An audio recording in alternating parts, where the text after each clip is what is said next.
各位大哥，不好意思，不好意思。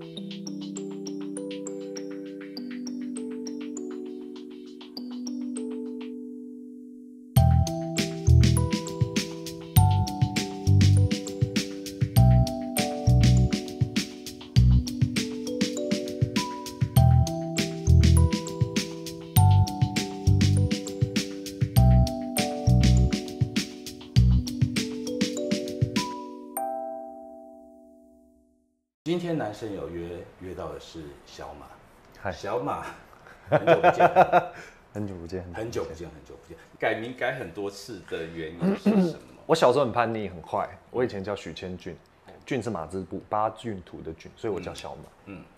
对，但我那时候因为非常叛逆，我妈就去算命说，如果这名字不改，总有一天我会横死街头。OK， 所以我就改名叫做许玉志。但是这个名字我不喜欢，因为它太文了。我的个性很动，很好动。对，所以我一直都不喜欢这个名字。有一次呢，就无意间我听到有一个广告在播，它叫许玉志软膏。OK， 它是痔疮软膏。对，我就把这个广告告诉我妈，然后很好笑，但我还是继续用这个名字啦，因为毕竟是她送的。对。对啊，所以我的本名后来就叫许玉志。对，但就跟痔疮药同音。徐凯琳是我自己去，你自己算？我自己去算的，就是专门 for 那时候演艺工作有比较顺一点吗？我觉得好像也还好但有让我有一个机会让我去香港工作啊。还记得忘了第一次，我忘记我拍什么了。一个内裤的广告。内裤的广告是购物台的啊。这支影片在我的那个资料库，我知道，一直有在被看，好可怕。对，10年当中其实还有一些合作。那我们看到你从一个模特，到现在是一个 sales 吧？对，算是 sales。对，怎么去看这个转变？从模特到现在这个转变哦。怎么看？没有啊，就一个阶段一个阶段啊，一个阶段一个阶段。先是一开始是靠外表，没有，一开始靠外表嘛，然后后来的话，因为老了嘛，对啊，其实也没有多老啊，医美万岁啊。怎么样踏进模特圈？模特圈那个时候是我实践的所以那时候有服装系有 B 展嘛。他就找我们去走啊，走一走，伊林啊、凯沃啊，他们就会看到啊，然后他们就会来问啊，那自己就选择啊，那最后那时候选到伊林啊，然后就开启模特的这条道路啊，然后也做了，我模特最好就做了10年了，10年，我签了2张约，我比较喜欢新奇的东西啊，你叫我如果真的坐办公室一成不变，其实我很容易腻，对啊，那模特每次都是不一样的东西，穿不一样的东西，拍不一样的东西。然后展现自己的风格。印象最深刻的，因为你既然你说模特啊，对，有我做模特让我印象最深刻的就是那时候有个导演，我忘记他是哪里人了但是他在10算是他的地位很大，那我走他的秀其实会很高兴，但一方面也会很紧张，因为我是新人，我永远记得我是新人，我走他的一场秀，我走错了一个台步。我没有顺序嘛，然后我就是在台上，可能只是短短的1秒钟，我那1秒钟走错了，我下来以后就哭了。你下来就哭了？我下来哭了就跟他道歉。对啊，因为我觉得我好像有点被黑，你知道吗？我后面那个人，我们要正向那个观众嘛，正向之后不是要转身退吗？对。可是我转身的时候，那个人，我后面出来那个人，他已经在我后面了，所以我就是被吓到，然后你知道那个。没有人看到我的表情，可是你会看到我，就是那是不对的顺序，顿了一下，对，顿了一下，那1秒钟在观众眼里就是很明显，它就是一个错误，对，然后我就因为这样子，我就很自责，我觉得是我没有注意到后面的状况，可一方面我觉得我被黑了，你为什么要距离我那么近？对，然后这个秀一结束之后，一下去我就哭了，然后我就跟那个导演道歉，对，就我印象最深就这件事情。这么小的一件事情就让你哭了，其实因为我很尊敬这个工作啊，因为他对啊，对于小细节非常在乎。我对小细节很在乎，可是有的时候我的个性又很粗枝大辣的粗枝大叶，所以很矛盾。你看像拍广告，我会展现不同的样子，大家一开始看到我样子都是酷酷的啊，可是后来我的广告开始有比较多的是搞笑的，那个才是我内在的我自己，那我就会觉得很爽。演这些是当你自己，有的是搞笑这一块是，但你要我耍酷，然后很凶狠那一块，我觉得那就是大家认为的我。对。那有的时候可能又要演，因为我外表看起来就凶啊，有的时候又要演，比如说就是演很正经的角色、很深情的角色，那就不，我觉得跟我的个性有抵触，因为我个性就比较小孩子啊。有因此而感到很大的困扰？不会困扰，因为那就是一份工作，而且演就是一件很好玩的事啊。所以说你的个性比较像小孩子。即便是到了40岁，40了，很惨。当模特需要很多的时候需要，例如说展现身材啊什么之类的，其实你对自己的外形是很重视。我对外形重视啊，对啊，没办法，公司会要求啊，不管是男生女生都一样啊，那时候都会要求，而且那时候年轻，身材当然比较好一点啦。当模特可能很多的时候需要裸露。但那是工作，所以我都觉得很 OK。所以就像你讲的，拍内裤，甚至跟女生接吻，对啊，就算我比较没办法，但我觉得那是工作，所以就是去做好它。对，最好是一次做好就好。不管是在台前也好，或者在私底下也好，你对于我反而私底下裸露没办法，我去洗温泉，我没有办法洗大众池。但是工作上面那就是工作。讲白一点就赚钱，所以我反而不会 care，很妙。但我洗温泉不行，就是你在台前你要展现自信，但实际上我是一个没有自信的人。你是一个很喜欢赚钱的人，务实啊，因为我金牛座，当然谁不喜欢赚钱？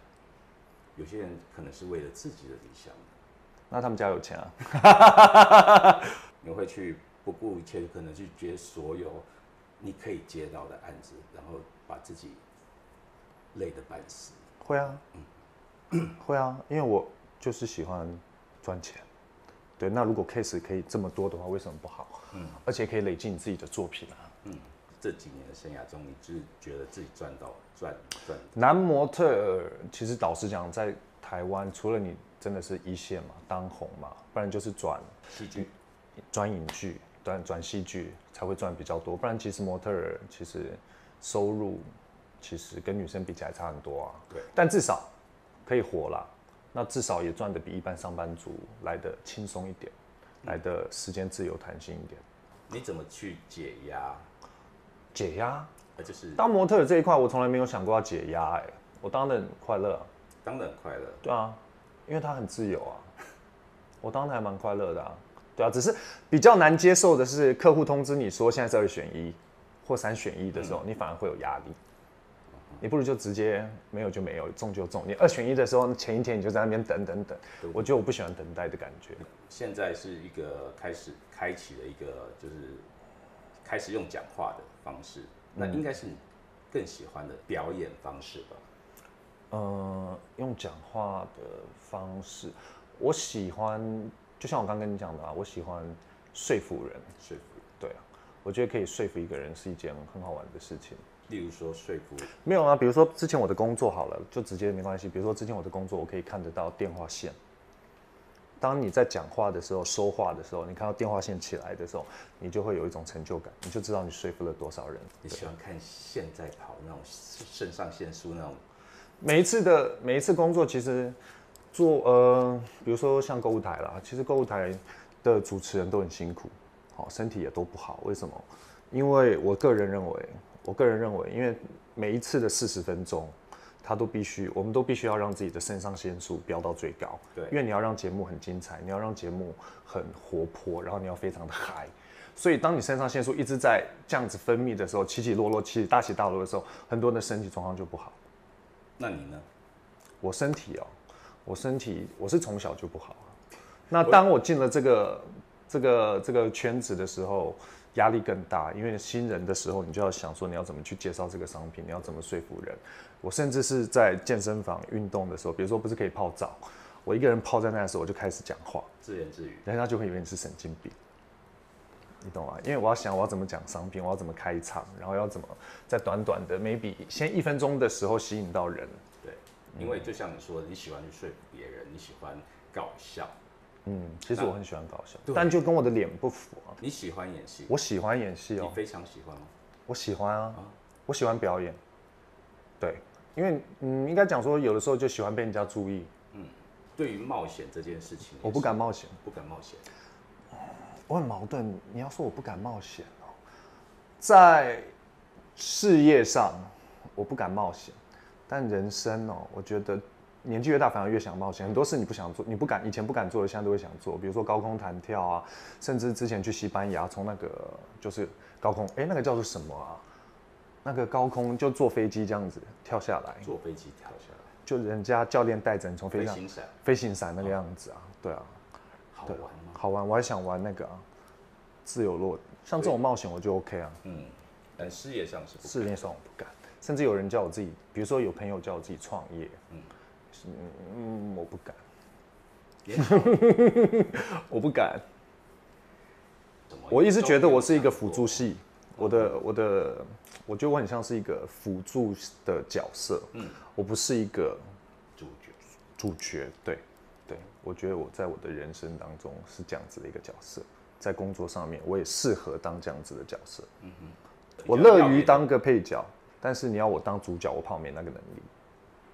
所以一方面的不自信，我觉得我不自信就从小开始嘛，然后包括当模特的时候，你知道那个自信会受到更大的挑战，因为你身边所有的人都是俊男美女。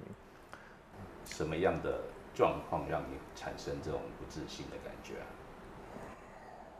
我不知道小时候 maybe 我不知道我就很矛盾，我有的时候很怕人家看我，对我从小就不喜欢人家看我，我会觉得好像我很差或者是很怎么样，然后那时候小学人家就会觉得我娘娘腔嘛，对，所以那时候就会不喜欢人家看我。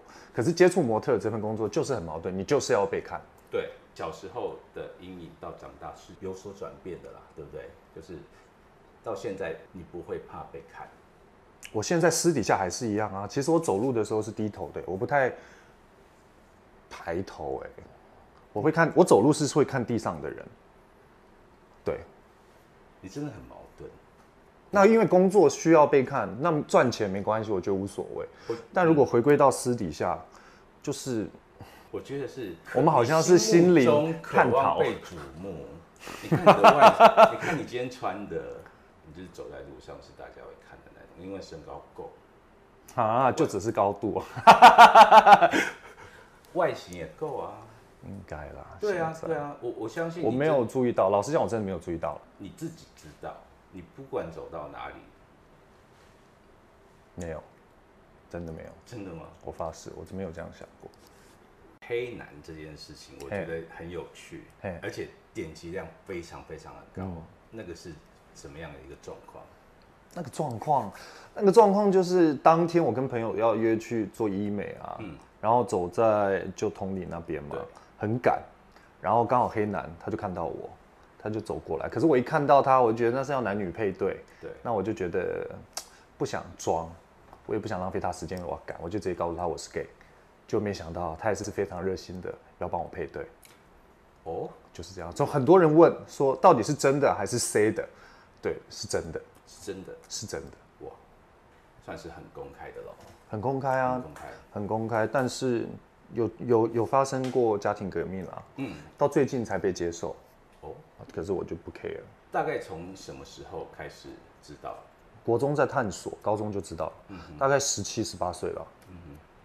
所谓家庭革命，我那时候看了一部日本剧，然后我就写了一张纸条，写给我父母，我就贴在电视机上面，我就说，不管我将来喜欢的是男生或女生，就是我会找到一个就是我会喜欢的人。人家要喜欢你吧？好了，我那时候没想那么多，但我就是告诉他们，就是不管我喜欢的是男生或女生，我要找到一个我自己喜欢的，就类似这样出柜了，然后就家庭革命了。然后我就被送去教堂做心理辅导，然后对，送去教堂，对，那时候教会我也不知道什么，他们就会有比如说心理辅导你啊，然后可能就是要帮你导向异性恋这一块。可是当我跟那个心理辅导师聊的时候，聊，我就最后其实聊个一次我都觉得没有意义，因为我已经很清楚知道我就是喜欢，我就是 gay 嘛，所以我反而跟他讲说，你是不是该去跟我的母亲聊，不是跟我聊。对，这一段被送去教会这件事情，甚至有问我要不要电疗，电击，那个时候很久以前啊，很久以前，对啊，高中啊，高中。对啊，应该也就是18岁的时候，17、18，20几年前。对啊，有对你产生什么样的没有阴影吗？完全没有，没有，完全没有。肯定了，就是肯定了。对啊，那你在 gay 的这条路上，你觉得开心吗？走开不开心啊？大家都知道当 gay 很辛苦啊，要有外表，要有内涵，要有口袋。对啊，开不开心哦？最近是不开心的，但是走过来当 gay 这个身份开不开心？很开心啊，没有什么不开心的。就是 gay 都很有才华。感情上呢？感情上就比较一波三折了，可能是我自己的问题啊。金牛座不是很务实？我上升在双鱼，所以我一直讲我很矛盾。我会同时有2个声音出现，虽然每个人都这样，但我就是会，我比较情感这一块。我的情感会大于我的理智。你心目中理想的对象是？我喜欢的型哦，我喜欢外表 man 的、憨憨的，然后可爱的。对。那高度其实我好像，因为你知道我高，对，所以你160几跟175，在我眼里看起来都像175。除非你178，我发现在我这边了，我才会觉得你高，不然那个高度对我来讲都一样，没有差别。所以有人问我会不会很 care 高度，其实还好。但是我自己有告诉我自己至少170啊。那选择一个男友，觉得最重要的是什么？我觉得最重要的真心咯。真心。然后你是在问我择偶条件吗？对啊。我的择偶条件自信、幽默，然后成熟，因为我比较幼稚。对，你对的太快了吧？过程中有没有遇过这样子的人？我每一个喜欢的对象都是我自己主动的。我很明显的就是，如果我喜欢你，我就会很主动。那如果我不喜欢你，你主动，我也会表示得很清楚。我对你没兴趣。对，基本上都是你主动。我喜欢的我就会主动。你有交过几个？从以前到现在忘了耶。你真的要我认真去数，要花时间。好。但我最长的有到8年，然后2年、3年、4年。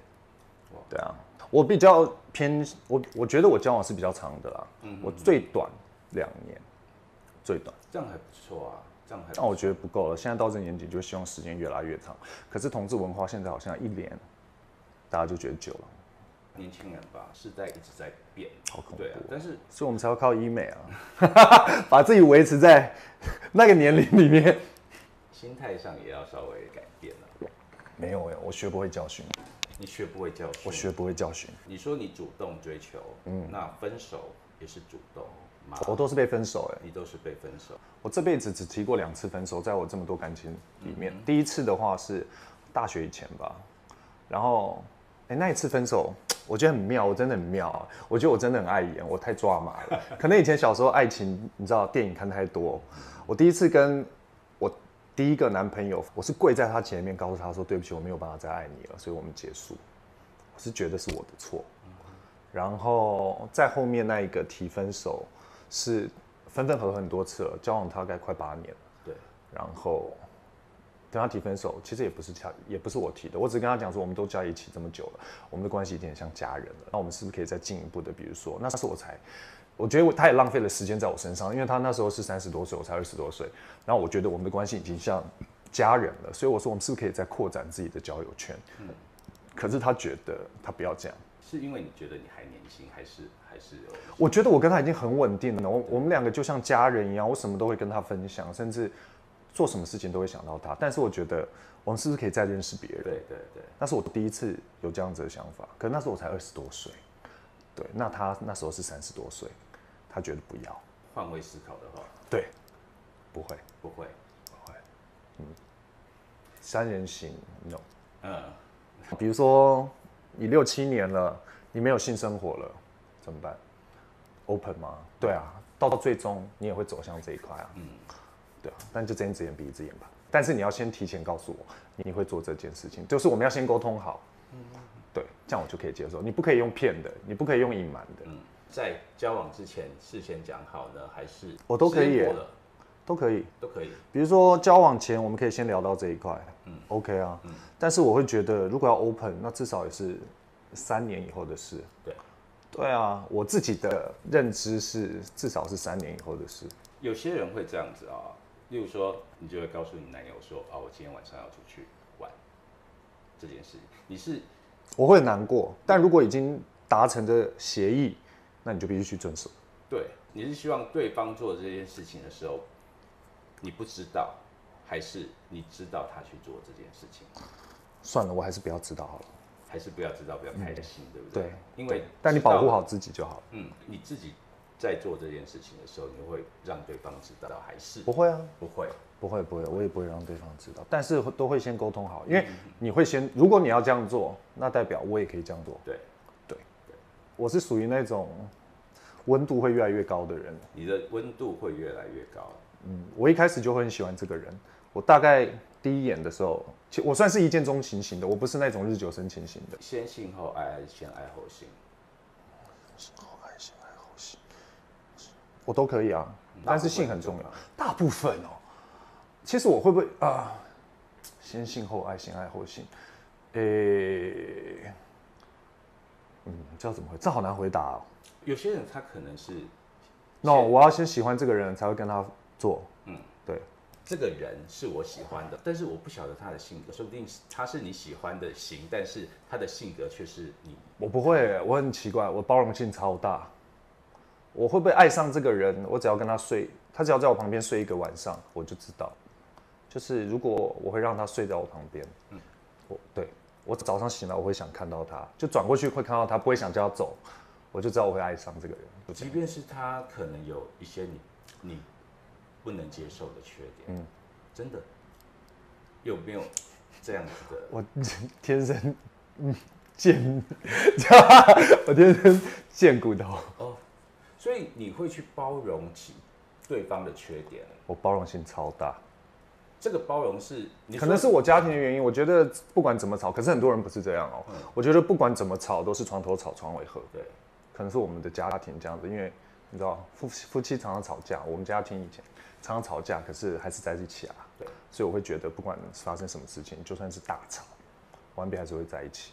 谁会先道歉？到最后是我就像金牛一样，都是比较主动的，不管是示爱也好，或者道歉也好，都会是你自己。但真的，对，我很在乎这个人的话，不管对错，都是我道歉。在什么样的状况，你会觉得你不想再在乎他了？没有。对，是我天生命贱。但是你又说，你要看到这个人喜欢才可以，别人主动喜欢你如果不喜欢他也还不行。不行啊，你不是我的菜，你主动追我，我就会不想浪费你的时间。从高中的时候就这样，包括女孩子对我示好，我就会告诉她我是 gay，你不要浪费时间。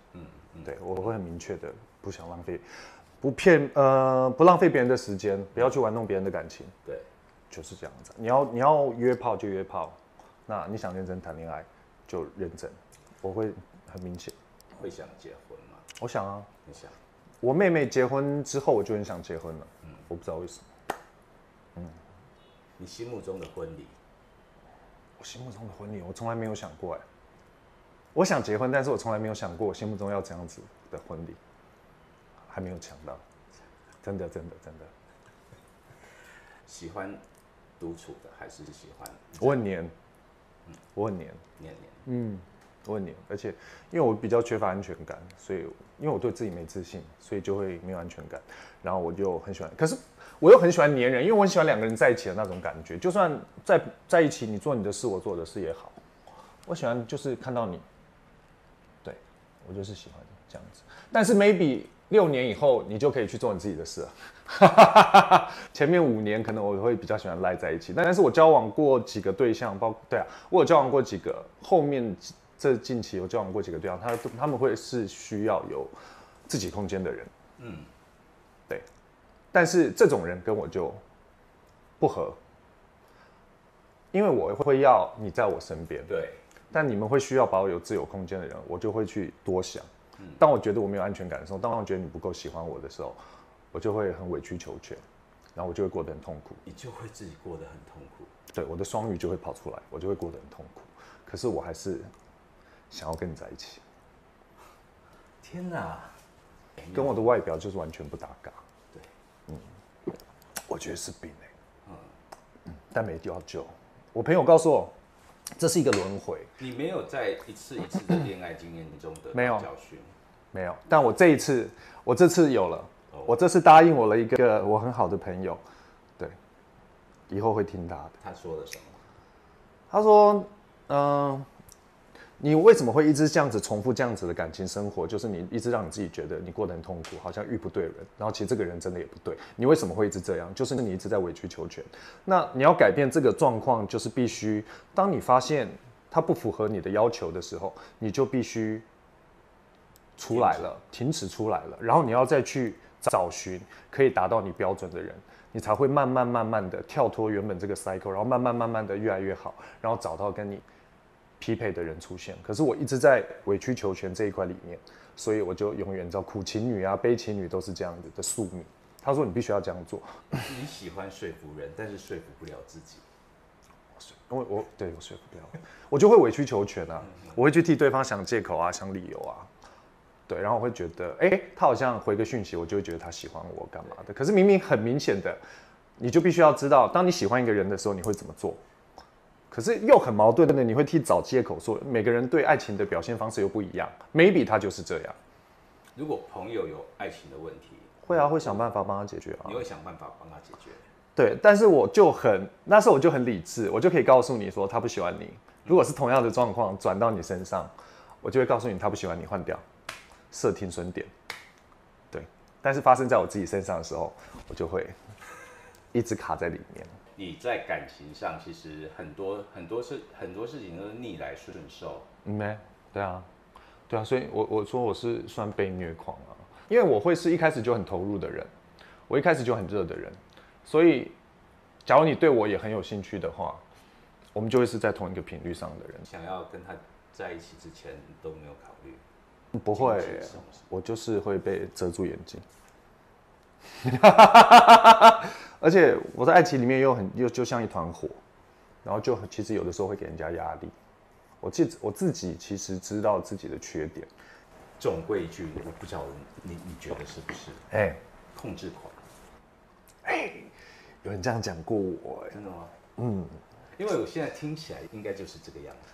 哪一点听起来像是这个样子？从开始到现在，不管是从你的工作什么之类的，应该我刚刚在停机的时候，脑海里面就出现这3个字。好惨哦！不会惨啊，没人喜欢被控制啊，连我自己都不喜欢被控制啊。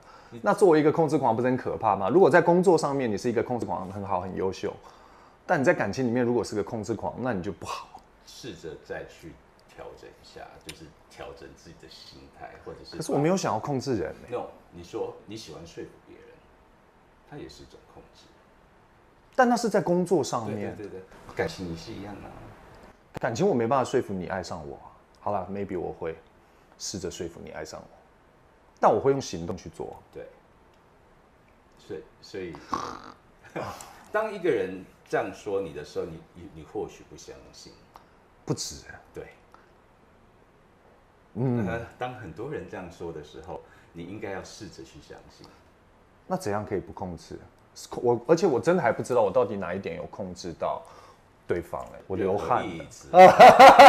你嘘寒问暖，你不是这种人。嘘寒问暖哦，近期是近期这个是，可是这种东西不一定是每个人要的。你跟男友之间的对话应该会是比较……其实我希望像小孩子一样我希望无厘头就不要，因为人生已经很苦了，工作已经很忙很烦了，我会希望聊天就是不需要再去讨论太严肃的东西，所以我会觉得你传一些很瞎的我都觉得很 OK， 简讯内容然后当然因为我个性又比较浪漫一点，所以有时候比较肉麻一点。